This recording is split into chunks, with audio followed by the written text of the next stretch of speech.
The Honourable, the member for Mount Pearl South. Thank you, Mr. Speaker.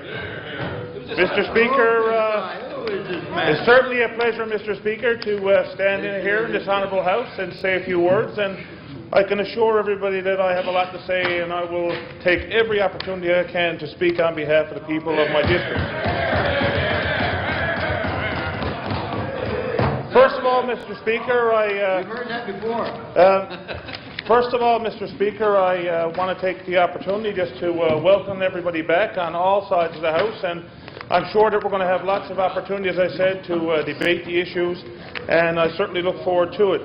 Mr. Speaker, before I get into some of the comments I did want to make around interim supply, I did want to just raise the issue. It was raised yesterday. Of course, Mr. Speaker, yesterday was the anniversary of the Cougar 491 crash, and there was a memorial service yesterday evening, and there was a number of members, certainly from this side of the House, from the third party, and certainly there were a number of government members present as well.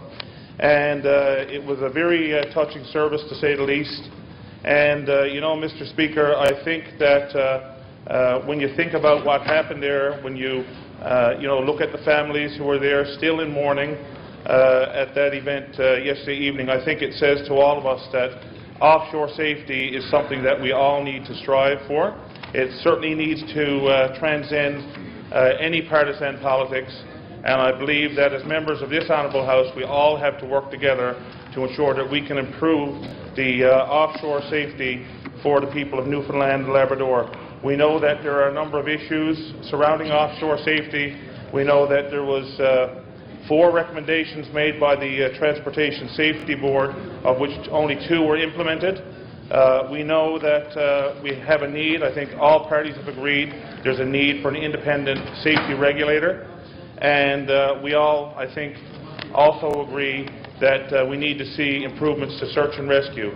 And it's incumbent upon all of us, and if there was ever an issue where all parties should come together in this Honourable House to lobby the federal government, to utilise our MPs, to utilise our senators, to utilise everybody involved in the offshore, it's certainly this issue, and I encourage all members to certainly do that. Now, Mr. Speaker, as we know, since the last sitting of the House of Assembly, some things have changed, and I've moved over into a new role. And Mr. Speaker, my role, which I will be pursuing in this setting of the House, will be as the critic for Service Newfoundland and Labrador. And you know, Mr. Speaker, I certainly plan on conducting myself in a professional manner. But Mr. Speaker, that being said, there will be questions that have to be asked. There will be petitions presented.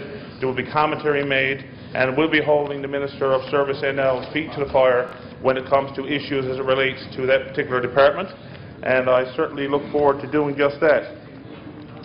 Mr. Speaker, the other point I want to make is that certainly in my role in the official opposition, I have a responsibility and a job to do over here, the same as I had a job to do on the other side and other members do. They're bringing forward government's position. We have to bring forward the opposing side. We have to question things that government are doing.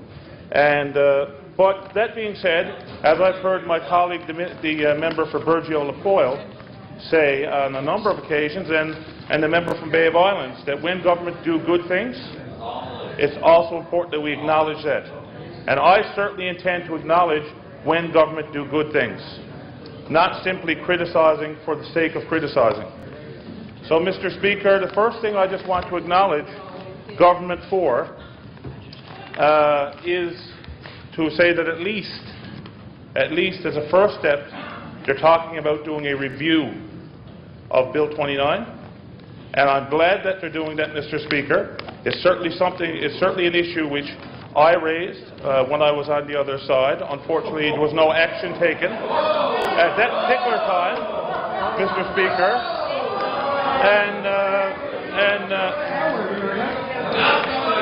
And Mr. Speaker, as I said at the order, please.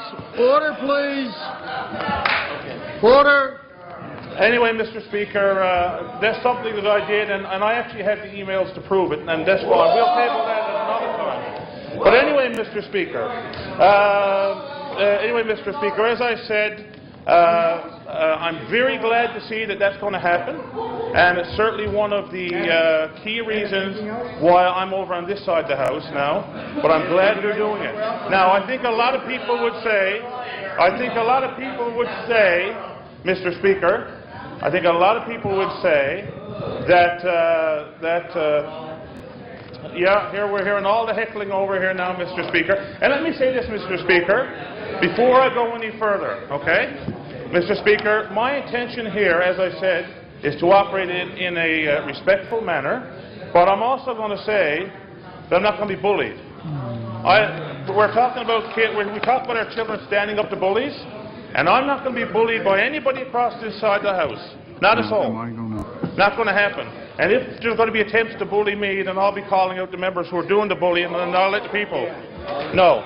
Anyway, Mr. Speaker, so that was certainly, as I said, I think that Bill 29, as has been said on this side, perhaps should be simply repealed and then start from scratch. But if the route they're going to take is to do a review, it's better than nothing. I'm glad to see the growth, and I applaud them for it. Applaud them for doing it. Mr. Speaker, another thing I want to acknowledge is the whistleblower legislation. And again, I think that this is a good move. Now, it may have taken a number of years for it to happen, but at least they're doing it now, and I certainly support that as well. And I'm glad to see they're doing that. Mr. Speaker, in terms of Mount Pearl and the issue, and I would say to the member of Cape St. Francis, who's over there now, and he's going to start his little rant, his little bit of bullying. Well, he'll have an opportunity to speak, and I encourage him to do it. Order, please.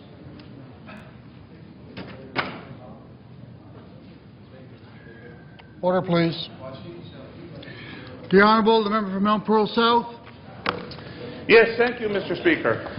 And as I said, Mr. Speaker, when investments are made, certainly in my district of Mount Pearl, I will recognise that as well. When I see investments in roads and infrastructure, when I see investments in recreation, when our seniors group receives some grants, our sports groups, I will acknowledge that, and I think it's all a good thing. I certainly support that, and Mount Pearl certainly deserves its fair share, for sure. Now, Mr. Speaker, that all being said, in terms of acknowledging the good things, I think it's also important to note that, as I said, as an opposition, we have issues that we have to bring forward. Everything is not rosy. Everything is not perfect. And that's certainly true. And there'll be a number of issues that I intend on raising in this sitting of the House of Assembly, Mr. Speaker. We have issues around, for example, the school reorganization in the city of Mount Pearl, which was very necessary.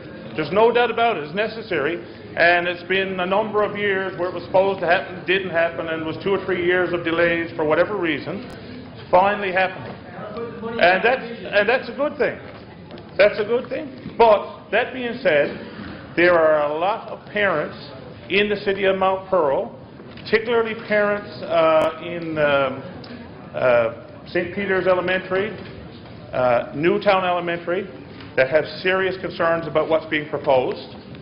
There are certainly parents and teachers and so on in the Mount Pearl Senior High and Mount Pearl Intermediate that have serious concerns about the position that's being brought forth by the board. And though that's something that I'm going to be watching, is something I'm going to be speaking to and participating in. I have been, I will continue to do so. Mr. Speaker, supportive employment is another issue. And I was very pleased to see, by the way, I've been working on an issue with Visions Employment in Mount Pearl for the last two and a half years. We've had meetings, we've brought, proposals forward to the Minister. I've talked to the Minister about it, where, they have a number of people, a number of clients who want to work. These are people who have, disabilities. They have employers who are willing to take them, but there was no government funding. And I'm very pleased, and I'm going to acknowledge again that was interesting. There was a meeting this week between Visions. They wanted to meet with the Minister and the MHAs for the area, which I was one, and to try to bring this to a head because they have so many people waiting and no funding. And I was very pleased to find out that in advance of the budget they were promised an additional $150,000. And I think it's just a great example of when you have MHAs such as myself, such as the member from Mount Pearl North, credit to him, we worked together and we got some funding. And I'm glad that I was able to be a part of that, and that $150,000 for sure. That being said, though, that will cover 12 clients. They have a waiting list of 35 clients. So that means there's still 23 people who want to go to work who can't go to work. That's what Visions. I'm not sure what the story is with Avalon. I know that Vera Palin had similar concerns and issues with their supportive employment program. I hope there's money there for them as well. Mr. Speaker, as I said, there's a whole host of issues. Certainly the proposed waste transfer site in the Whitburn area is an issue, and there's a number of people in the Peak Pond area who never received the proper consultation, certainly in their view, weren't even notified of the environmental assessment that was taking place, who are very concerned. A number of those people are actually constituents of mine in the district of Mount Pearl South, and so we're certainly hoping, I've been working on their behalf, and certainly hoping that they're going to have that public consultation, have their input, so they can get their concerns brought forward. Mr. Speaker, there's a number of occupational health and safety issues. Certainly as my part of my role, again, Service NL, there are a number of issues around occupational health and safety. There's a number of issues which will be coming forward as a result of the workers' compensation review. And certainly we all know that if you ask people on the, the recipients of that program, and if you ask the employers and so on, I think there's concerns on all sides around workers' compensation. So I'm going to have a lot of questions around that and around that review and what they plan on implementing when changes will be made. Certainly another one, Mr. Speaker, that I would have concerns about, I would want to raise issues about, would be the lack of enforcement in blue zones. And that was certainly a piece of legislation which was passed 2 years ago now. 2 years. And 2 years later, as you drive around the city, you will see that there are all kinds of non-compliance issues. And not only around the city in terms of commercial establishments, but around the other areas of province. I noted that when I was in Clarenville, I noted it in Whitburn, CBS, and so on. And even government facilities, government-owned facilities, not even in compliance with its own blue zone legislation. And I certainly will be having a lot to say about that. I also have concerns and questions, Mr. Speaker, as it relates to the reliability of our current electrical system. We all know about Dark NL, and I believe I heard in the throne speech, what was it called? Disruptions.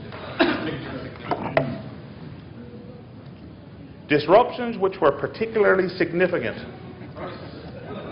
Some people might call that a crisis or not a crisis. But anyway, Mr. Speaker, certainly I think we all have concerns about what went on there, about the reliability, and we're certainly going to be waiting to see what comes back when that report is done on that. We're all looking forward to that one for sure. Because I know I had a number of people that I spoke to, people in my district, friends, family members from around the province who, for them, it was definitely a significant event. It was definitely a crisis for a lot of them. We have issues around loose vehicle collisions, Mr. Speaker, that we need to talk about here in this House of Assembly. We have a need for bicycle helmet legislation. That's another issue we want to bring forward, Mr. Speaker. Another one that comes to mind, Mr. Speaker, significant concerns. We have significant concerns around the administration of the Public Tendering Act. Now that's something that certainly falls, again under my critic area, falls under the Department of Service NL, and there are a number of issues around that Tendering Act, and around all of the exemptions that are being given to people to avoid following that act, and we have concerns about that. There's issues around automobile insurance, and certainly there's issues around the availability of affordable housing. So there's a whole host of issues. I see I'm starting to run down there, Mr. Speaker. There's a whole host of issues which need to be brought forward, and I certainly intend on doing it. And Mr. Speaker, let me just finish off by saying, although I'm sitting over here now instead of over there, it's really not where you sit, it's where you stand. Thank you, Mr. Speaker.